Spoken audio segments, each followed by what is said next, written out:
सुबह सुबह का वक्त होता है। कुछ ग्रामीण अपने घर से खेत की ओर जाते हैं। रास्ते में तालाब पड़ता है। तालाब पर कुछ कुत्ते भौंक रहे होते हैं। बहुत सारे कुत्तों की आवाज़ को सुनकर कुछ व्यक्ति तालाब के किनारे जाते हैं तो देखते हैं एक कट्टे से किसी इंसान को खींच रहे होते हैं। ये सब देखकर वे लोग डर जाते हैं और गांव की तरफ भागते हैं। गांव वालों को बताते हैं कि किसी की बॉडी तालाब पर पड़ी हुई है। गांव के सैकड़ों लोग तालाब के किनारे चल जाते हैं और देखते हैं कि किसी इंसान की वास्तव में ही बॉडी पड़ी होती है। गांव के प्रधान को बताया जाता है। गांव का प्रधान पहुंचकर पुलिस को सूचना देता है। पुलिस मौके पर पहुंच जाती है। आसपास छानबीन करती है तो बॉडी के पास से एक चप्पल बरामद होती है। पुलिस वाले चप्पल को अपने कब्जे में ले लेते हैं और बॉडी को पोस्टमार्टम के लिए पोस्टमार्टम हाउस भेज दिया जाता है। आसपास किसी से पूछा जाता है पर कोई नहीं बताता है। जब इस बॉडी का पुलिस वाले खुलासा करते हैं तो लोग हैरान रह जाते हैं।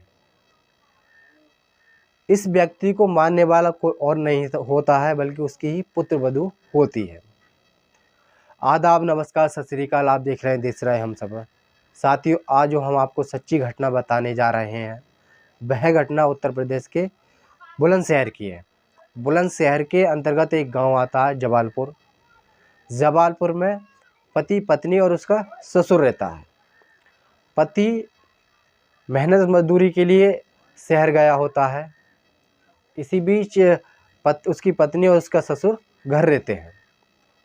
पत्नी थोड़ी पढ़ी लिखी होती है। पत्नी के फ़ोन पर एक फ्रेंड रिक्वेस्ट आती है। फ्रेंड रिक्वेस्ट एक्सेप्ट कर लेती है। उधर से हाई लेकर आता है, इधर से भी हाई लेकर ही महिला भेज देती है। दोनों के बीच चैटिंग का सिलसिला चालू हो जाता है।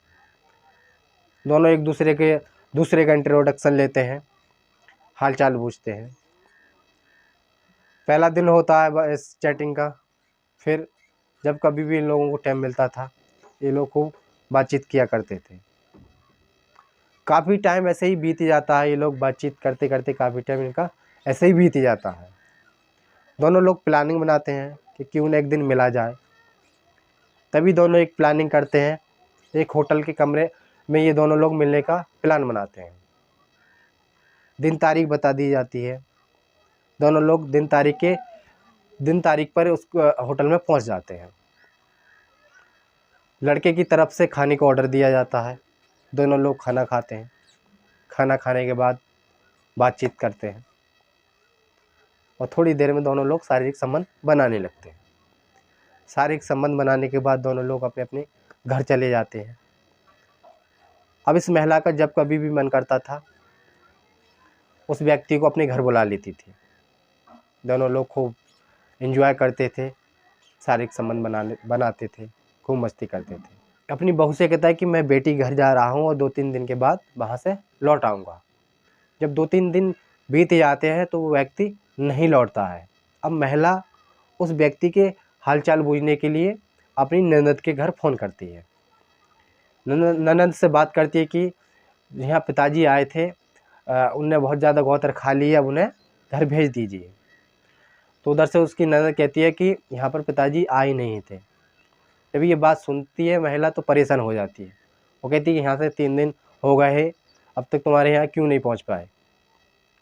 शुरुआत में वो महिला समझती है कि शायद मेरी ननद मजाक कर रही हैं, पर उससे कहती है कि मजाक मत करो, तुम सही बता दो। तो वो कहती है कि सही में वो नहीं आए हैं। अगले दिन गुमशुदगी उस व्यक्ति की थाने में दर्ज करा दी जाती है। पूरा मामला, पूरा घटनाक्रम पुलिस वालों को बता दिया जाता है कि 4 तारीख को मेरी ससुर जो अपनी बेटी के घर गए थे पर वहाँ नहीं पहुँच पाए, और जब मैंने उनका नंबर लगाया, उसकी हालचाल पूछने चाहे तो वहाँ भी वो नहीं है। इस तरह की बातें थाने में बता दी जाती हैं, गुमशुदगी दर्ज करा दी जाती है। कराने के बाद महिला घर आ जाती है। अगली सुबह कुछ नहाने के लिए अपने खेतों पर जाते हैं। पास में तालाब होता है। तालाब पर बहुत सारे कुत्तों के भौंकने की आवाज़ आती है। कुछ ग्रामीण जाकर देखते हैं कि कुत्ते कैसे भौंक रहे होते हैं। तो देखते हैं कि किसी इंसानी बॉडी का, किसी इंसानी शरीर को वो खींच रहे होते हैं उन्हें खाने का प्रयास कर रहे होते हैं।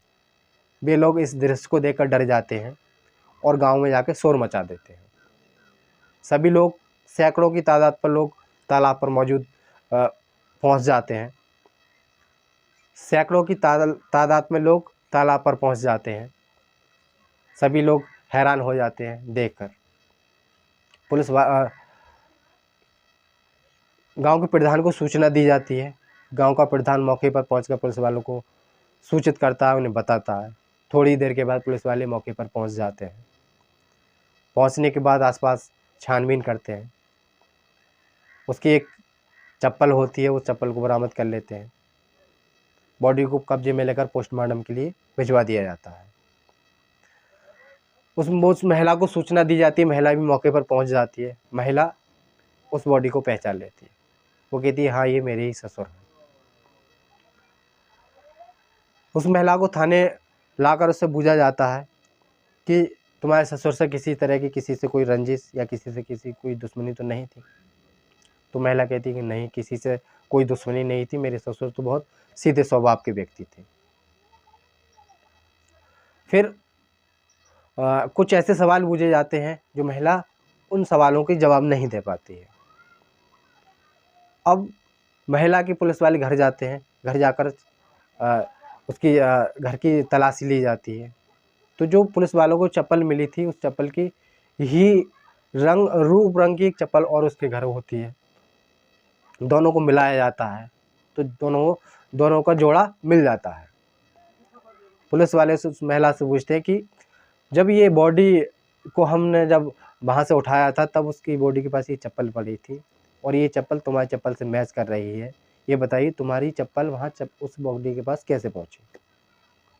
तो शुरुआत में कहती है कि ये कुत्ते वुत्ते लगे होंगे, पर वो सख्ती से पुलिस वाले पूछते हैं तो पूरा घटनाक्रम का खुलासा कर देती है। वो कहती है कि एक दिन मैं और मेरे प्रेमी शारीरिक संबंध बना रहे थे घर पर।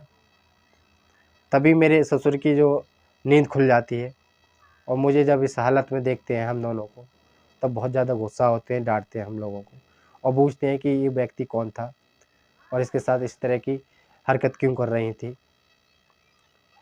तो कहता है कि मेरे ससुर कह रहे हैं कि ये सब पूरा घटना मैं अपने बेटे को बता दूंगा अगर तुम नहीं सुधरी तो।